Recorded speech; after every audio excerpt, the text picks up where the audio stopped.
Монголын хуульчдын холбоо Global International төрийн бус байгууллагатай хамтын ажиллагааны санамж бичиг байгуулж хуульчдад хэвлэл мэдээлэл, үзэл бодлоо илэрхийлэх, эрх чөлөөг хамгаалах тухай Монгол улсын нэгдэн орж сойрхон баталсан олон улсын гэрээ конвенцийн талаар сургалт зохион байгуулж сургагч багш бэлтгэв.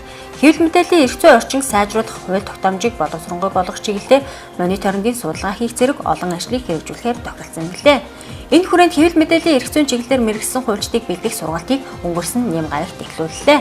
Дус сургалтыг Global International төрийн бас байгууллагын тэргүүн наран жаргал Монголын хуульчдын холбооны ерөнхийлөгч Хунан нарны чиглэсэн бөгөөд мэдээллийн технологи эрчимтэй хөгжиж мэдээлэл их сурвалжийн урсгал нэмэгдэж буй нь хууль зүйн болоод нийгмийн хувьд асар их хэрэгцсэн үр дагаврыг бий болгож байна. Тиймээс хуульчид энэ чиглэлээр мэргэшиж хэвлэл мэдээллийн эрх чөлөө, мэдих эрх, үзэл бодлоо илэрхийлэх эрхийн агуулга мөн чанарыг илүү дэлгэрэнгүй таних шаардлага гарсаар байна гэдгийг онцолсон юм а. Хуульчдын холбоо нь Global International байгууллагатай хамтраад энэ жилээс хэвлэл мэдээллийн эрх зүйн чиглэлээр мэргэжсэн хуульчдын мэдих ажлыг эхлүүлээд байгаа.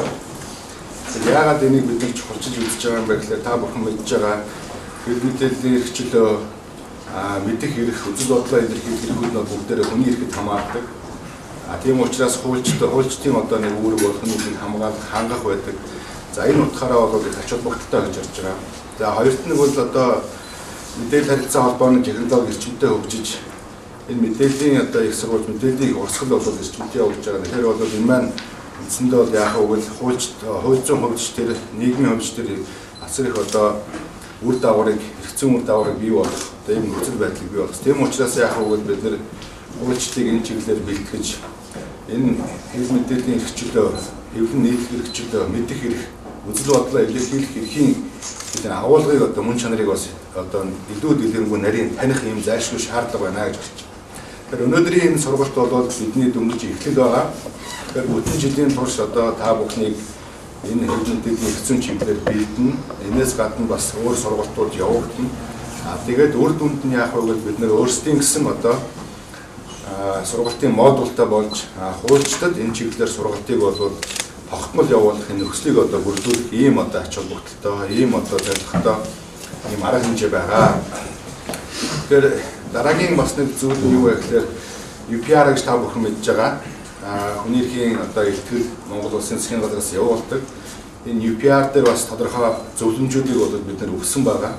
Энэ зөвлөмжүүд бол энэ бас сэтгүүлчдийн эрх ашиг, сэтгүүлчдийн аюулгүй байдал, үзэл бодлоо илэрхийлэх эрх чөлөөг бас баталгаатай хангах. За дээрэс нь Монгол Улсын засгийн газар энэ дундаа бол хуульчдын холбоонд бол хүний эрхийн чиглэлээр сургалтуудыг тогтмол явуулж хуульчдаа бас энэ чиглэлээр мэргэшүүлэх, чадвархын дээшлүүлэх ийм зөвлөмжүүдийг өгсөн. Тэгэхээр энэ утгаараа ч гэсэндээ олон улсын түвшинд Монгол улс, Монголын хуульчид бас өөрийн үүргээ бас ингэж биелүүлж байгаа. Энэ бол олон улсын бичиг баримт, олон улсын үйл ажиллагаа бодлоготой бас нийцж байгаа ийм асуудал байгаа. Тийм болохоор энэ бол өндөр ач холбогдолтой та хэд маань бол цаашдаа энд идэвхтэй оролцоороо. Тэгээд энэ сургалтын модуль бол цаашдаа бүх хуульчдад хичээл заахад хэрэглэгдэх ийм арга хэрэгсэл болно. Тийм учраас энэ дээр бол та бүхний идэх зүтгэн санаачлах, дээрээс нь магадгүй энэ бол төгс зүйл биш. Улам сайжруулах тийм санал тэр байвал бид энийг хүлээж авнаа. Тэгээд цаашдаа энэ бол бидний хамтын бүтээл болно гэдгийг бас хэлмээр байна.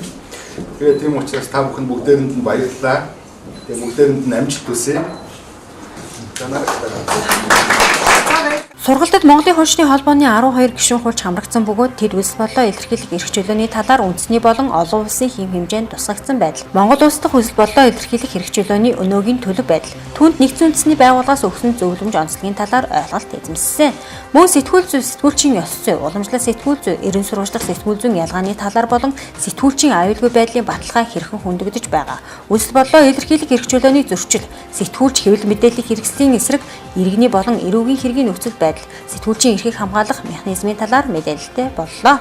Тодорхойлбол хувийн сахиулахын их сургуулийн цагдаагийн сургуулийн сургалтын албаны арга зүйч амар жаргал, үзэл бодлоо илэрхийлэх эрх чөлөө түүний ойлголт сэдвээр Global International төрийн бус байгууллагын тэргүүн наран жаргал, сэтгүүл зүйн ойлголт, сэтгүүлчийн ёс зүй сэдвээр Мойсийн хууль зүйн сургуулийн багш Болормоо Солонгоноор сэтгүүлчийн аюулгүй байдлын баталгаа сэдвээр хичээл заасан юм а.